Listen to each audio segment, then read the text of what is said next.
నిన్న లగచర్ల కేసులో ముద్దాయిగా ఉన్న పట్నం నరేందర్ రెడ్డి గారు కొన్ని వ్యాఖ్యలు చేయడం జరిగింది. ఆ వ్యాఖ్యలు ఇన్వెస్టిగేషన్ని ప్రభావితం చేసే విధంగా ఉన్నాయి, దర్యాప్తుని ప్రభావితం చేసే విధంగా ఉన్నాయి. ఆయన తీసుకున్న బెయిల్, యాంటిసిపేటరీ బెయిల్లో కానీ, రోటిబండ తాండా కేసులో, లేకపోతే రెగ్యులర్ కోర్టులో వచ్చిన బెయిల్ సంబంధించిన దాంట్లో కానీ, దాంట్లో క్లియర్ కట్గా హానరబుల్ కోర్ట్స్ ఆయనకి డైరెక్ట్ చేయడం జరిగింది. ఇన్వెస్టిగేషన్కు కోఆపరేట్ చేయాలి, ఇన్వెస్టిగేషన్ని ప్రత్యక్షంగా కానీ పరోక్షంగా కానీ ఇన్ఫ్లుయెన్స్ చేయడం కానీ ఇండ్యూస్ చేయడం కానీ, ఫ్యాక్ట్స్ని ఇన్వెస్టిగేషన్కి దర్యాప్తుకి అవసరమైన ఫ్యాక్ట్స్ ఫ్లోని ఆపడం కానీ, ఏ విధంగా చేసినా మళ్ళీ చర్యలు తీసుకోబడతాయి అన్న విధంగా ఆయనకి కండిషన్స్ ఉన్నాయి. దానికి విరుద్ధంగా పట్నం నరేందర్ రెడ్డి గారు నిన్న వ్యాఖ్యలు చేయడం జరిగింది. ఫస్ట్ ఆఫ్ ఆల్, ఇది అక్రమ కేసు. లగచర్లకు సంబంధించిన రైతులు సంబంధించిన ఇండస్ట్రియల్ సంబంధించిన కారిడార్ ఫార్మాకి సంబంధించిన కేసులో అరెస్ట్ చేశామని ఆయన పదే పదే చెప్తూ వస్తున్నారు. That is completely wrong. పోలీసులు ఎంతో సంయమనం పాటించారు. 25 అక్టోబర్ రోటిబండ తాండాలో శేఖర్ని ఆల్మోస్ట్ ఆల్ కిడ్నాప్ చేసి ఒక రూమ్లో పెట్టి ఒక విపరీతమైన అటాక్ చేసి పోలీస్ ఎస్పీ గారు ఇంటర్ఫియర్ అవ్వడం వల్ల సురక్షితంగా అతను తీసుకురావడం జరిగింది. లేకపోతే చాలా ఇబ్బంది అయ్యేది. అది ఎక్కడ లీడ్ అయ్యేదో అసలు ఎవరికి తెలియదు. అంత అగ్రెసివ్ అటాక్ జరిగింది. అయినప్పటికీ రైతులు అనే ఉద్దేశంతో సంయమనం పాటించి మొత్తం ఇన్వెస్టిగేషన్ పూర్తి స్థాయిలో చేసే తరుణంలో ఈ లగచర్ల ఇన్సిడెంట్ అయింది. లగచర్ల కూడా మీకు అందరూ తెలుసు, విలేజ్గా బయట పటిష్టమైన 230 మంది బందోబస్తుతో ఏర్పాటు చేయడం జరిగింది. దానికి మోగమోని సురేష్ ఇద్దరు ముగ్గురు కలిపి కావాలని వచ్చి కలెక్టర్ గారు ఇనీషియల్గా వద్దన్న, ఆఫీసర్లు వద్దన్న, పోలీసులు వద్దన్న, ఆయన్ని ఇన్ఫ్లుయెన్స్ చేసి రైతులు కదా మీకు కోఆపరేట్ చేస్తాం అని తీసుకెళ్ళి ఆ అటాక్కి గురి చేయడం జరిగింది. మీరందరూ చూశారు. డిస్ట్రిక్ట్ కలెక్టర్, డిస్ట్రిక్ట్ మ్యాజిస్ట్రేట్ ఆయన ఎంతో సౌమ్యంగా, ఎంతో మంచితనంగా, ఏదో బెనిఫిట్స్ వస్తాయి మీకు వచ్చి కొత్తగా ఈ విధంగా చేయాలనే ఉద్దేశంతో ఆ వార్త చెప్దామని వెళ్ళే సమయంలో అసలు ఏ సమాత్రం సమయం ఇవ్వకుండా విచక్షణ రహితంగా వాళ్ళ టీం మొత్తం మీద అటాక్ చేయడం సోషల్ మీడియాలో అన్నీ వచ్చినాయి. అంతంత బండరాళ్ళు తీసుకుని వెనక నుంచి కొట్టారు. అప్పుడు కలెక్టర్ గారు లోనే ఉన్నారు. ఏ పొరపాటున తల మీద తగిలినా చాలా పెద్ద పర్యవసానాలు లేకపోతే పెద్ద ఇబ్బంది జరిగేది. ఎందుకంటే ఎప్పుడూ లేని ఆఫీసర్లు ఏదో ప్రొటెస్ట్ చేస్తారు, ధర్నాలు చేస్తారు, ఎన్నో ఎక్విజిషన్స్ అవుతాయి, ఎన్నో ప్రాజెక్ట్స్ ఉన్నాయి. ఇది నిరంతర ప్రక్రియ ప్రభుత్వం అన్నాక. బట్ ఇంత లైట్నింగ్ అటాక్ అనేది ఇంతవరకు చూడలేదు. ఏదో 1 or 2 ఇన్సిడెంట్లో నార్త్ ఇండియాలో చనిపోవడం కూడా జరిగింది ఐఏఎస్. బట్ ఈ టైంలో పైగా చాలా సౌమ్యుడు ఆయన, చాలా మంచోడు, మ్యాగ్నానిమిటీ, మంచి హ్యుమానిటేరియన్ ఆయన. సో ఆయన పోలీసులు వద్దు, పోలీసులు చెప్పారు అక్కడికి కూడా వెళ్ళొద్దని, ఆంజనేయులు అండ్ శ్రీధర్ రెడ్డి మేము వెళ్ళి పొజిషన్ చేసుకుంటామంటే వద్దంటే పోలీసులు వద్దు అన్న ఉద్దేశంతో ఒకటి వెళ్ళడం జరిగింది. వెళ్ళినా కూడా వాళ్ళు ముందస్తు ప్రణాళికతో కుట్రలో భాగంగా ఈ సురేష్ ప్రవర్తన కానీ, పట్నం నరేందర్ రెడ్డి గారు 25వ తారీఖున జరిగిన శేఖర్ ఇన్సిడెంట్ తర్వాత 26న హైదరాబాద్ వెళ్ళి 27ని మళ్ళీ రోటిబండ తాండాకు వచ్చి ఆయన ఒక స్టేట్మెంట్ ఇవ్వడం జరిగింది. అది కంప్లీట్ పబ్లిక్ డొమైన్లో ఉంది. లగచర్ల ఇన్సిడెంట్ అయింది 11th నవంబర్. బట్ 27వ తారీఖు నుంచే అది ఆయన వీడియో అన్ని సోషల్ మీడియా మాధ్యమాల్లో యూట్యూబ్లో ఇప్పుడు కూడా అది ఉంది. అది సో అది ఎవరు పెట్టేది కాదు అది. సో దాంట్లో క్లియర్గా చెప్పాడు ఆయన, తరిమి కొడతాం, కలెక్టర్ కాదు ఎవరు వచ్చినా సరే తరిమి కొట్టండి, ఏ నాయకులు వచ్చినా సరే తరిమి కొట్టాలి, గట్టిగా యాక్షన్ తీసుకోవాలి. రోడ్డుబండ తాండా జరిగిన 25వ తారీఖున జరిగిన ఇన్సిడెంట్ చిన్న శాంపుల్, అది చిన్న శాంపులే, దానికి డబల్ త్రిబుల్ ఉంటుంది అని లగచర్ల ఇన్సిడెంట్ ముందే చెప్పాడు ఆయన. 27వ తారీఖు, అది అక్టోబర్ 27. అంటే ఏంటి ఇది ముందస్తు ప్రణాళిక, అది లేకపోతే అట్లా ఎలా చెప్పగలుగుతాడు ఆయన? సో దానికి తగ్గట్టుగానే అనేక ఫోన్లు, మోగమోని సురేష్ అతను హైదరాబాద్ వెళ్ళటం, టీంలు పిలిపించుకోవడం, మాట్లాడటం, మళ్ళీ రావడం, రాత్రిపూట అంతా, రాత్రి ఎక్కడున్నాడు ఆయన? లగచర్ల ఇన్సిడెంట్ అయినప్పుడు హైదరాబాద్లో ఎవరెవరితో వచ్చాడు, ఎక్కడెక్కడ తిరిగాడు, అన్నీ కూడా మాకు ఇన్వెస్టిగేషన్లో వచ్చినాయి. దట్టు ఎవరైతే దాడి చేశారో దాంట్లో 17 మందికి అసలు ఎటువంటి భూమి పోవడం కానీ, ఈ ఇండస్ట్రీకి సంబంధించిన పాలసీలో వాళ్ళకి ప్రభావితం అవడం కానీ లేదు. పర్టికులర్లీ మోగమోని సురేష్ అండ్ మహేష్ బ్రదర్స్కి అసలు భూమే పోవట్లేదు. బట్ యాక్టివ్ రోల్ తీసుకుని వాళ్ళు హైదరాబాద్ నుంచి నైట్ అర్ధరాత్రిగా రావటం, ఎర్లీ మార్నింగ్ అన్నీ తిరగటం, ఇవన్నీ చేసి ఒక ప్రణాళిక ప్రకారం ఆయన కలెక్టర్ దగ్గర రావడం. కలెక్టర్ గారు వెళ్ళేవాళ్ళు కాదు, పోలీసులు అన్నారు. అసలు ముందు ఆయన వద్దన్నారు, నెక్స్ట్ టైం వస్తానని చెప్పారు. అయినా కూడా ఆయన్ని కొద్దిగా మంచిగా మేమంతా వద్దండి పోలీసులతోనే అంటే చాలా ఇండిఫరెంట్గా ఉన్నాయి. సో అతనే దీని అంతటికీ అతను మొత్తం అంతా ఆ కమ్యూనికేషన్కి గ్యాప్కి అతను వెళ్ళి, అతనికి అతను చాలా పర్ఫెక్ట్గా ఉన్నాడు. సరే హెల్త్ అంటే కంపల్సరీగా వెళ్ళాలి అతను. తర్వాత హెల్త్ కూడా చాలా అన్ని నిమ్స్లో కూడా పాజిటివ్ రిపోర్ట్, మంచి రిపోర్ట్స్ వచ్చినాయి ఆయనకి, కండిషన్ స్టేబుల్. బట్ మాకు ఈ సురేష్ అతను మాట్లాడిన వాయిస్ రికార్డు విన్నాక, మా దగ్గర ఉన్నాయి, ఆల్రెడీ సీజ్ చేసాం. అతనే ఈ యొక్క ప్లాన్ చేసి, లేకపోతే బాలానగర్ కేసు ఏంటండి, ఇది లగచర్ల కేసు అని అందరికీ తెలుసు. బాలానగర్ కేసు అని చెప్పి బాలానగర్ పోలీసుల్ని, సైబరాబాద్ పోలీసులు తీసుకురావడం జరిగింది. కాబట్టి ఇక దీంట్లో పోలీసులు, మేమంటే రైతులు కాబట్టి చాలా జాగ్రత్తలు తీసుకుంటాం. రైతులు బేడీలు అనేది ఎట్టి పరిస్థితుల్లో వేసే ప్రసక్తే లేదు. ఎందుకంటే మా అందరి ఎస్పీలు, మాది చాలా ఎన్నోసార్లు డీజీ గారు కాన్ఫరెన్స్లు వీటిలో చెప్తారు. కాబట్టి ఇది కేవలం miscommunication. We think that Suresh is responsible for that enquiry is going on still, ఆ వాయిస్ రికార్డు బట్టి. సో దాన్ని బట్టి అదే తప్ప ఇది మాకే తెలియనప్పుడు ప్రభుత్వానికి ఎలా తెలుస్తుంది?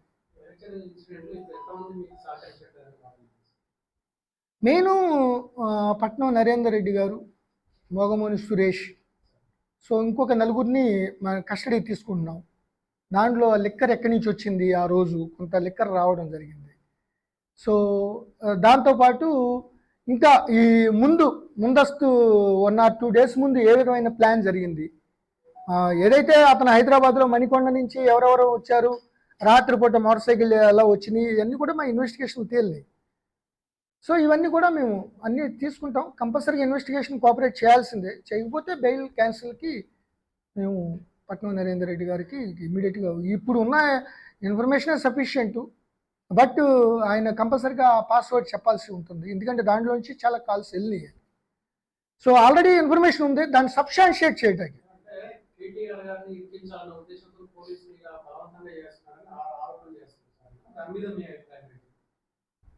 ఇప్పుడు ఒకరిని ఇరికించడం అనేది ఉండదండి. అది పట్నం నరేందర్ రెడ్డి గారు ప్రతిసారి చెప్తున్నాడు, ఆయన నా ఎఫ్ఐఆర్లో నా పేరు లేదు, ఎఫ్ఐఆర్లో పేర్లు ఉన్నాయే ఉండదండి. అది ఇన్వెస్టిగేషన్లో ఎవరెవరి పేర్లు వస్తాయో, ఎవరి పాత్రలు ఉంటాయో, ఎవరి కుట్రలు ఉంటాయో ఎవరికి తెలియదు. అది అట్లాగే ఒకసారి ఎఫ్ఐఆర్లో ఉన్న పేర్లన్నీ కూడా కరెక్ట్ అని కూడా చెప్పలేము, కొంతమందిని తీసేయాల్సి వస్తుంది.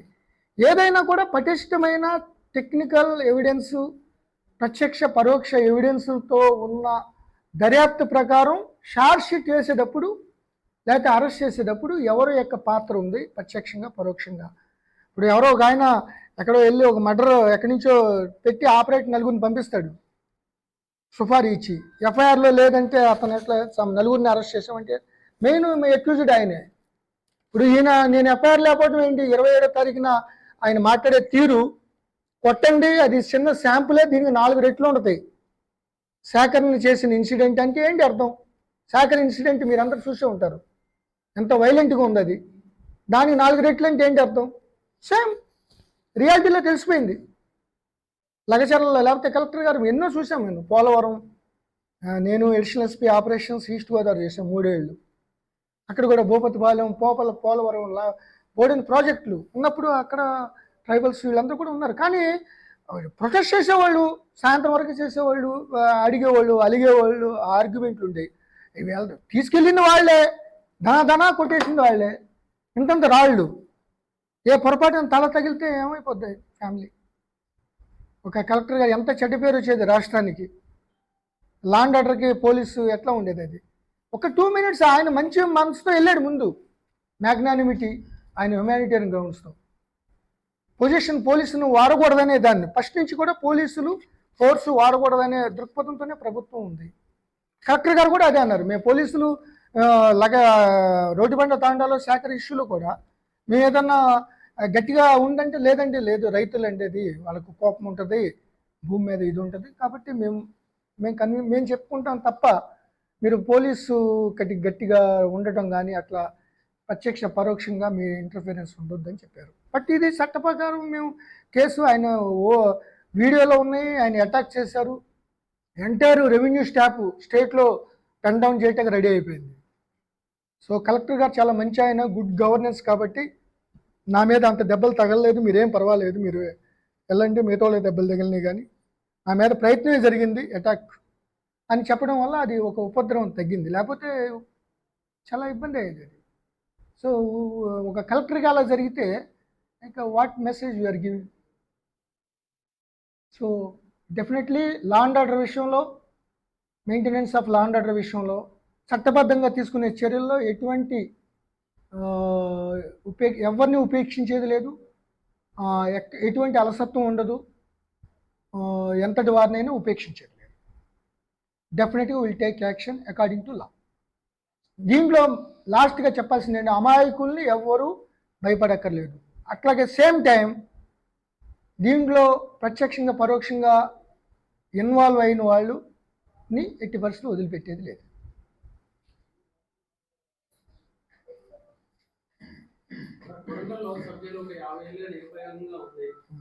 కలెక్టర్ దగ్గర రావడం, కలెక్టర్ గారు వెళ్ళేవాళ్ళు కాదు. పోలీసులు అన్నారు, అసలు ముందు ఆయన వద్దన్నారు, నెక్స్ట్ టైం వస్తానని చెప్పారు. అయినా కూడా ఆయన్ని కొద్దిగా మంచిగా మేమంతా వద్దండి పోలీసులతోనే అంటే, పోలీసులు అనేది ఎప్పుడూ ఉపయోగించలేదండి కలెక్టర్ గారు. మీరు హానరబుల్ సీఎం గారు కూడా 2 మీటింగులు మేము దసరా టైంలో పెట్టినప్పుడు కలెక్టర్ గారితో వాళ్ళతో మాట్లాడారు. కానీ పోలీస్ అనేది అసలు వద్దు, అసలు దీంట్లో ఫోర్స్ అనేది వాడొద్దనే మెసేజ్ ఇచ్చే విధంగానే గవర్నమెంట్ ప్రవర్తించింది.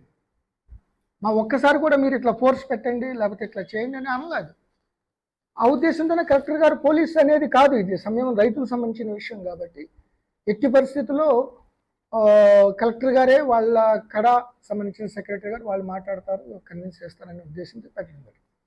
సో ఇప్పుడు మేము పెట్టిన కేసులు కేవలం డిస్ట్రిక్ట్ మ్యాజిస్ట్రేట్ని, ఆయన ఏ తప్పు లేకపోయినా మంచితనం ఆయన్ని మెస్మరైజ్ చేసి ఒక రకమైన అటెన్షన్ డైవర్ట్ చేసి ఆయన తీసుకెళ్ళి అంత ప్యానిక్ అటాక్ చేశారు కాబట్టి ఆ కేసులో అరెస్ట్ చేస్తున్నాం. అంతేగాని భూములకు సంబంధించిన విషయం కాదు. భూములకు సంబంధించిన అయితే దీంట్లో 17 మందికి భూములు పోవట్లేదు. అసలు ఎవరైతే ప్రధానమైన వాళ్ళు ఉన్నారో వాళ్ళు అసలు భూములు పోవట్లేదు. పట్నం నరేందర్ రెడ్డి గారికి కానీ, సురేష్కి కానీ, మహేష్కి కానీ, ఇంకా కొంతమందికి కానీ. సో దాని మీద ఈయన ప్రతిసారి అక్రమంగా కేసులు పెట్టారు, లేకపోతే పోలీసు వైఫల్యం, నిఘా వైఫల్యం, ప్రభుత్వ వైఫల్యం అనేది కూడా కరెక్ట్ కాదు. నిఘా వ్యవస్థలు మాకు ముందు రోజునే ఇన్ఫర్మేషన్ ఇచ్చారు. మేము మహబూబ్ నగర్లో హానరబుల్ సీఎం గారు ప్రోగ్రాంలో ఉన్నాం, ఎస్పీ గారు కూడా ఉన్నారు. నైట్ డిస్కషన్ అయింది. బందోబస్తు అందుకనే 230 మందిని బందోబస్తు ఏర్పాటు చేయడం జరిగింది. అదేవిధంగా పొద్దున్న డీజీ గారి కాన్ఫరెన్స్లో కూడా దీని గురించి చర్చ జరిగింది. నాకు ఇన్స్ట్రక్షన్స్ ఇవ్వడం జరిగింది, నేను ఎస్పీ గారికి ఇవ్వడం జరిగింది. అన్నీ కూడా ఇన్స్ట్రక్షన్స్ ఇచ్చాము. ఇచ్చినాక దాంట్లో నిఘా వైఫల్యం ఎలా ఉంటుంది? అక్కడ సడన్గా ఏంటంటే కలెక్టర్ గారిని ఏదో మంచి ఉద్దేశంతో మేము చెప్పినా కూడా మేము పొజిషన్ తీసుకుంటామని కూడా చెప్పినాం. అక్కడికి వెళ్ళి మీరు ఇక్కడ ఉండండి, కొద్దిగా కారాలు గీరాలు దొరికినాయి, కొంత అన్రూలీగా ఉన్నారు, కొంతమంది డ్రంక్ అండ్ స్టేజ్లో ఉన్నారు, కొంతమంది సంబంధించిన లేని వాళ్ళు కూడా వచ్చారు అక్కడికి అని చెప్పినా కూడా కలెక్టర్ గారు మంచి ఉద్దేశంతో వెళ్ళటం, వాళ్ళ మాటలు నమ్మి, సురేష్ మాయ మాటలు నమ్మి, సో అక్కడికి వెళ్ళటమే ఏ అవకాశం కూడా కొట్టారు. సో కేవలం లా అండ్ ఆర్డర్ పర్ఫెక్ట్గా మెయింటైన్ చేయాలి, ఇటువంటివి కలెక్టర్ గారు డిస్ట్రిక్ట్ మ్యాజిస్ట్రేట్ మీదే ఇంత విచక్షణ రాహిత్యమైన అటాక్ జరగటానికి, ఇంతంత పెద్ద రాళ్ళు కొట్టి తల మీదకు బాధటానికి ప్రయత్నించి దానికి పునరావృతం కాకుండా ఉండేందుకే మేము ఈ చర్యలు తీసుకున్నాం తప్ప ఇది ఫాల్స్ కేసు అని ఎట్లా చెప్తారు? ఇంకోటి, సోషల్ మీడియాలో అంతా మీడియాలో రాసిన, మీడియాలో వచ్చిన వీడియోలకి ఆధారితంగానే ముద్దాయిల్ని గుర్తించడం జరిగింది. దాంట్లో చాలామంది 35 మంది కేవలం నిలబడ్డారు, ప్రెజెన్స్ ఉంది, అందుకని ఇమీడియట్గా వదిలేసాం. అదేవిధంగా ఎవరిని కూడా కొట్టడం, రాత్రిపూట వెళ్ళి కొట్టారు, ఏళ్ళనే కొట్టలే, ఎవరిని థ్రాష్ చేయాల్సిన అవసరం లేదు. ఇంతమంది ఉన్నారు, ఇంతమందిని ఫస్ట్ 2 విడతలుగా 3 విడతలుగా అరెస్ట్ చేసి పంపించాం. ఎవరు కొట్టినట్టు ఎక్కడ ఏనాడు మేజిస్ట్రేట్ చెప్పలేదు. ఎవరు కోర్టుకి ఇమీడియట్గా చెప్తారు కదా. ఇప్పుడు ఏదైతే పట్నం నరేందర్ రెడ్డి గారు ఏదో ఆయన లేఖ రాశారని చెప్తున్నారు, అట్లాగే వాళ్ళు కూడా చెప్పేవాళ్ళు కదా, ఎవరు చెప్పలేదు. అంటే దీంట్లో ఇన్వాల్వ్ అయ్యి ఇంతంత బండరాళ్ళు వేసుకుని కలెక్టర్ గారి మీద వేసిన వాళ్ళనే మేమేం చేయలేకపోతే, ఏం కొట్టకపోతే, నార్మల్గా ఉన్న లేడీస్ని వీళ్ళని కొట్టారు రాత్రిపూట అనేది పూర్తి అవాస్తవం, సత్య దూరం. రెండోది, ఈ యొక్క పట్నం నరేందర్ రెడ్డి గారు వీళ్ళు ఇప్పుడు ఫోన్ పాస్వర్డ్ చెప్పాలి, మాకు ఇన్వెస్టిగేషన్ కోఆపరేట్ చేయమని ఆనరబుల్ కోర్టు ఆయన బెయిల్ కండిషన్స్లో కానీ, యాంటిసిపేటరీ బెయిల్ కండిషన్లో కానీ ఇవ్వడం జరిగింది. ఆయన కంప్లీట్ కోఆపరేట్ చేయాలి, ఆయన ఫోన్ పాస్వర్డ్ ఇవ్వటం జరగాలి. ఆయన ఇంతవరకు పాస్వర్డ్ ఇవ్వలేదు. అట్లాగే సురేష్, మొగమోని సురేష్ సిమ్ కార్డుని పౌడర్ చేసేసాడంట, ఆ సెల్ ఫోన్ కూడా ముక్కలు చేసేసాడంట, ఓఆర్ఆర్ దగ్గర ఏదో తెలియని లారీ మీద పెట్టేశాడంట. నమ్మశక్యం కానీ ఇవన్నీ కూడా ఆయన చేస్తున్నాడు. సో వీళ్ళందరూ కోఆపరేట్ చేయాలి, లేకపోతే కోఆపరేట్ చేయకపోతే మళ్ళీ బెయిల్ క్యాన్సిల్కి ఆనరబుల్ కోర్టుకి పిటిషన్ వేయవలసి ఉంటుంది. ఆల్మోస్ట్ ఆల్ ఈ యొక్క ట్యాంపరింగ్, ఎవిడెన్స్, ఇండ్యూసింగ్, ఈ పదే ఇది తప్పు చేశారు, ఇవన్నీ కూడా ఆ కండిషన్స్ కింద వస్తాయి. ఆల్రెడీ లీగల్ ఎక్స్పర్ట్ని మేము సంప్రదిస్తున్నాం. సో త్వరంతో వాళ్ళు ఆనరబుల్ కోర్టు ఆదేశాల మేరకు దర్యాప్తుకి సహకరించాలి. ఈ ప్రెస్ మీట్లో అవాస్తవాలు మానేయాలి. ఆయన స్టిల్ ముద్దాయి, బెయిల్ మీద ఉన్నాడు విత్ కండిషన్స్. ప్రెస్ మీట్లు పెడతాం తప్పలేదు, ఏదో డెమోక్రటిక్గా మాట్లాడితే ఏం ప్రాబ్లం లేదు. బట్ ఇన్వెస్టిగేషన్ ప్రభావితం చేసే విధంగా ప్రత్యక్షంగా పరోక్షంగా మాత్రం చేస్తే మాత్రం మళ్ళీ ఆ విషయాలన్నీ పొందుపరిచి మేము కోర్టుకి ఇవ్వడం జరుగుతుంది. అదేవిధంగా లాస్ట్ పాయింట్, జైల్లో ఒక వ్యక్తికి బేడీలు వేశారు, తీసుకెళ్లారు అనేది కూడా ఓన్లీ జైలు అథారిటీస్లో కింద స్థాయిలో ఒక కమ్యూనికేషన్ గ్యాప్ వల్ల వికారాబాద్కి, సంగారెడ్డికి ఇవ్వకుండా సైబరాబాద్కి ఇవ్వడం జరిగింది. దాని గురించి ఒక ఆయన జైలర్ని, ఆఫీసర్ని సస్పెండ్ చేయడం కూడా జరిగింది, జైలు అధికారులు. అది కేవలం కింద స్థాయి జైలు అధికారులు మిస్కమ్యూనికేషన్ వల్ల, ఇంటెన్షనో మళ్ళీ యాక్సిడెంటల్గానో, అంటే వాళ్ళ రిపోర్ట్ ఉంది, దానివల్ల జరిగింది. కానీ అసలు ఆ బేడీలు వేసే వరకు ఇటు అక్కడ సంగారెడ్డి ఎస్పీకి కానీ, వికారాబాద్ ఎస్పీకి కానీ, లా అండ్ ఆర్డర్ ఐజీ, నేనైతే ఏదైతే మల్టీ జోనల్ ఐజీ కానీ మాకెవరికి తెలియదు. సో ప్రభుత్వం ఎలా బేడీలు వేయమని చెప్తారు? అది కరెక్ట్ అవాస్తవం అది. సో అది దానికి ఇంకోటి ఏంటంటే, అతను ఎవరైతే వాయిస్ రికార్డ్స్ సురేష్ అన్న అతను ఉన్నాడో, అతనికి ఆ రోజు అతను 2 రోజులు ప్రవర్తించిన తీరు, ఆ వాయిస్ రికార్డులు కూడా తీసుకున్నాం మేము. ఆ వాయిస్ రికార్డులు సమయం వచ్చినప్పుడు బయట పెడతాం జరుగుతుంది. దాంట్లో మేము ఎట్లా వాడుకోవాలి, దీన్ని బెయిల్ కోసం ఎట్లా వాడుకోవాలి, ఏ విధంగా ఉపయోగించుకోవాలి ఇన్సిడెంట్ని అని అతని వివరాలు అతను చూస్తే చాలా ఇండిఫరెంట్గా ఉన్నాయి అవి. సో అతనే దీని అంతటికీ అతను మొత్తం అంతా ఆ కమ్యూనికేషన్కి గ్యాప్కి అతను వెళ్ళి అతనికి ఏమి అతను చాలా పర్ఫెక్ట్గా ఉన్నాడు. సరే హెల్త్ అంటే కంపల్సరీగా వెళ్ళాలి అతను. తర్వాత హెల్త్ కూడా చాలా అన్ని